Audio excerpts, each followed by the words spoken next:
그 왕은 자기 마음대로 행하며 스스로 높여 모든 신보다 크다 하며 비상한 말로 신들의 신을 대적하며 형통하기를 분노하심이 그칠 때까지 하리니 이는 그 작정된 일을 반드시 이룰 것임이라. 그가 모든 것보다 스스로 크다다 하고 그의 조상들의 신들과 여자들이 흠모하는 것을 돌아보지 아니하며 어떤 신도 돌아보지 아니하고 그 대신에 강한 신을 공경할 것이요 또 그의 조상들이 알지 못하던 신에게 금은 보석과 보물을 들여 공경할 것이며 그는 이방 신을 힘입어 극의 견고한 산성들을 점령할 것이요 무릇 그를 안다 하는 자에게는 영광을 더하여 여러 백성을 다스리기도 하며 그에게서 뇌물을 받고 땅을 나눠주기도 하니라. 마지막 때에 남방왕이 그와 힘을 겨룰 것이나 북방왕이 병거와 마병과 많은 배로 회오리 바람처럼 그에게로 마주와서 그 여러 나라에 침공하여 물이 넘침같이 지나갈 것이요 그가 또 영화로운 땅에 들어갈 것이요 많은 나라를 패망하게 할 것이나 오직 에돔과 모압과 암몬 자손의 지도자들은 그의 손에서 벗어나리라. 그가 여러 나라들의 그의 손을 펴리니 애굽 땅도 면하지 못할 것이니 그가 권세로 애굽의 금은과 모든 보물을 차지할 것이요 리비아 사람과 구스 사람이 그의 시종이 되리라.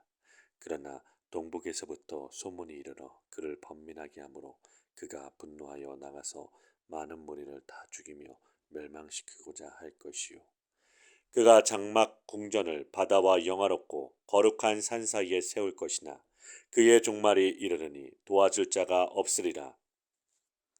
그때 내 민족을 호위하는 큰 군주 미가엘이 일어날 것이요 또 환란이 있으리니 이는 개국 이래로 그때까지 없던 환란일 것이며 그때 내 백성 중 책에 기록된 모든 자가 구원을 받을 것이라. 땅의 티끌 가운데서 자는 자 중에서 많은 사람이 깨어나 영생을 받는 자도 있겠고 수치를 당하여서 영원히 부끄러움을 당할 자도 있을 것이며 지혜 있는 자는 궁창의 빛과 같이 빛날 것이요 많은 사람을 옳은 대로 돌아오게 한 자는 별과 같이 영원토록 빛나리라. 다니엘아, 마지막 때까지 이 말을 간수하고 이 글을 봉함하라. 많은 사람이 빨리 왕래하며 지식이 더하리라. 아멘. 오늘 우리가 함께 읽은 다니엘 11장에서는 바사 제국의 몰락과 헬라의 등장으로 인한 안티오쿠스 에피파네스의 득세를 자세히 예언하고 있으며 하나님의 백성이 그에게 괴로움을 당하게 된다는 사실을 보여주고 있습니다. 그렇지만 다니엘 11장의 마지막 부분에서는 안티오쿠스가 한창 전성기를 누릴 때 죽게 되고 그 결과 헬라 시대도 막을 내리게 된다고 말하고 있습니다. 이와 같은 예언은 단막 끝과 같이 기록되어 있으나 거기에는 하나님의 구원 행위가 나타나 있으며 하나님께서는 주님의 백성을 압제자들의 손으로부터 해방시킬 것이라는 내용이 명백히 기록되어 있습니다.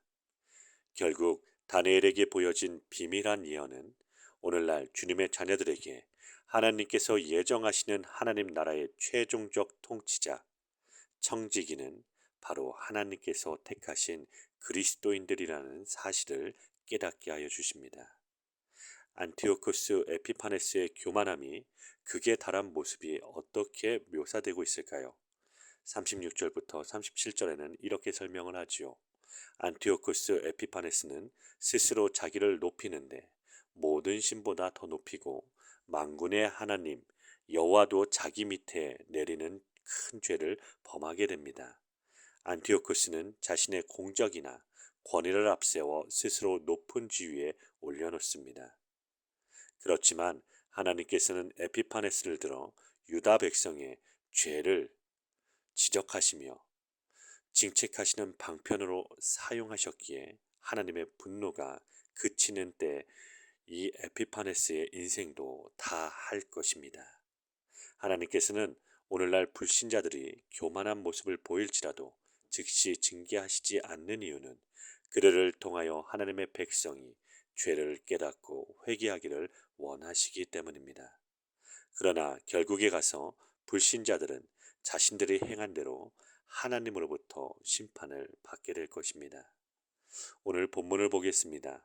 안티오쿠스 에피파네스의 최후에 관한 예언은 44절부터 45절에 기록되어 있습니다.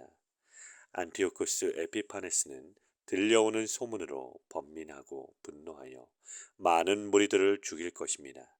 그리고 바다와 영화롭고 거룩한 산 사이에 장막 궁전을 세울 것입니다.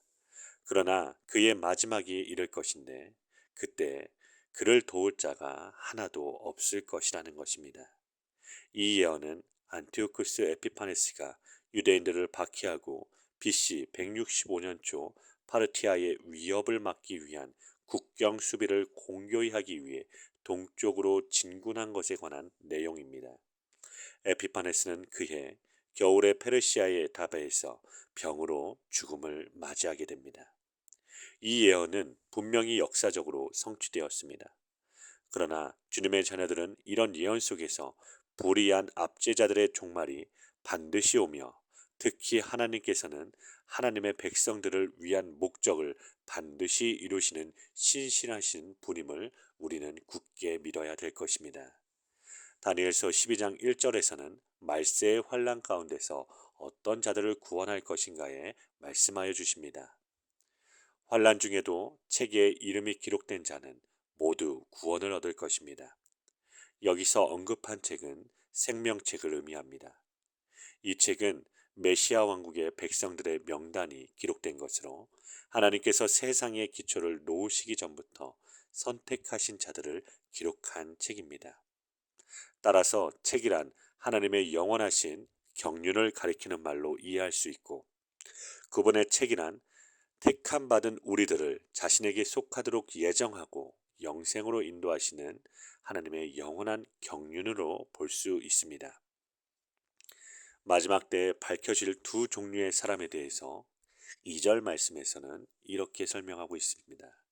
그때 이미 죽어 땅에 묻혀 있던 자들이 부활할 것인데 그 중에 영생을 얻는 자도 있지만 수치를 입어 영원토록 부끄러움을 입을 자도 있게 될 것입니다. 이 말씀은 죽은 자의 일반적 부활에 관한 언급입니다. 따라서 역사에 비추어 본다면 에피파네스의 압제 때문에 굳세게 대항하다 순교한 자들에게는 영광의 부활이 임할 것이요 잠시 생명을 연장하기 위해 악인들과 타협했던 자들에게는 부끄러운 부활이 있게 될 것을 가르쳐 줍니다. 이런 부활의 설명, 묘사는 유대인들이 바벨론으로부터 해방되는 에스겔의 환상과 연결이 되어져 있으며 안티오코스로부터의 유대인의 해방과 회복도 이런 의미와 연관시킬 수 있을 것입니다. 그렇지만 이것은 그리스도께서 이 세상에 다시 오실 때 재림하실 때 죽은 자들이 모두 부활하여 백보자의 심판대에서 선악간에 분별되는 것을 의미하고 있습니다. 영원토록 기억되고 빛나게 될 자는 어떤 사람들일까요? 3절 말씀에서는 이렇게 설명하십니다. 지혜 있는 자는 궁창의 빛과 같이 빛나고 많은 사람을 옳은 대로 돌아오게 하는 자는 별과 같이 영원토록 빛난다 라고 합니다. 여기에 언급된 자들은 어려운 순환을 경건과 신앙으로 극복한 자들을 말하고 있습니다. 하나님의 존재를 인정하는 자는 가장 지혜로운 자이며 그런 자들은 하나님께 복종하며 순수한 사랑으로 하나님을 섬기는 자입니다. 하나님께서는 우리들에게 의를 위한 하나님의 자녀가 되길 원하십니다. 그렇지만 그것에 대한 하나님의 보상은 우리가 상상할 수도 없는 하나님의 나라, 하나님의 영광이 될 줄로 믿습니다.